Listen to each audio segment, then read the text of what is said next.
আপনি কি জানেন মার্চ মাসে সঠিক সবজি চাষ করলে মাত্র কয়েক মাসের মধ্যেই ভালো লাভ করা সম্ভব। অনেক কৃষক এই সময় ভুল ফসল লাগিয়ে ক্ষতির মুখে পড়েন। কিন্তু আজকের ভিডিওতে আমি দেখাবো মার্চ মাসে এমন 5টি সবজি যেগুলো চাষ করলে দ্রুত ফলন এবং ভালো আয় পাওয়া যায়।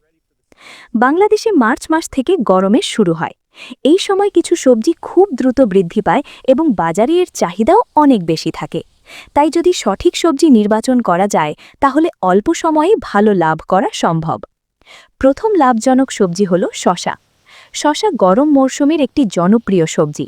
মার্চ মাসে শসা লাগালে মাত্র 30 থেকে 45 দিনের মধ্যেই ফলন পাওয়া যায়। নিয়মিত সেচ এবং ভালো মাটি থাকলে শসার ফলন অনেক ভালো হয়। দ্বিতীয় সবজি হল মরিচ। মরিচ বাংলাদেশের প্রায় সব জায়গায় চাষ করা হয়।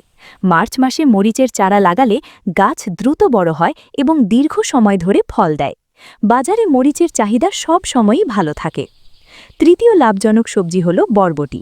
বরবটি খুব দ্রুত বড় হয় এবং গাছে অনেক ফল ধরে। মার্চ মাসে বরবটি লাগালে প্রায় 40 দিনের মধ্যেই ফলন পাওয়া যায়। চতুর্থ সবজি হল লাউ। লাউ গরম মরশুমে খুব ভালো জন্মায়।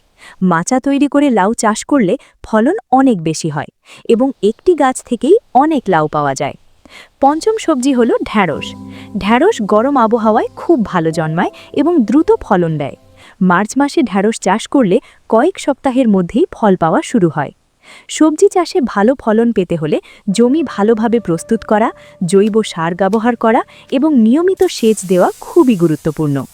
এছাড়া রোগ পোকা নিয়ন্ত্রণের দিকেও নজর দিতে হবে।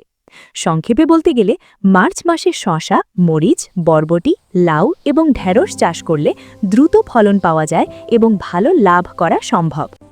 আপনি যদি কৃষক হন বা সবজি চাষ করেন তাহলে কমেন্টে লিখে জানান আপনি মার্চ মাসে কোন সবজি চাষ করেন। ভিডিওটি ভালো লাগলে লাইক দিন, বন্ধুদের সাথে শেয়ার করুন এবং কৃষি বিষয়ক আরও ভিডিও পেতে আমাদের চ্যানেলটি সাবস্ক্রাইব করুন।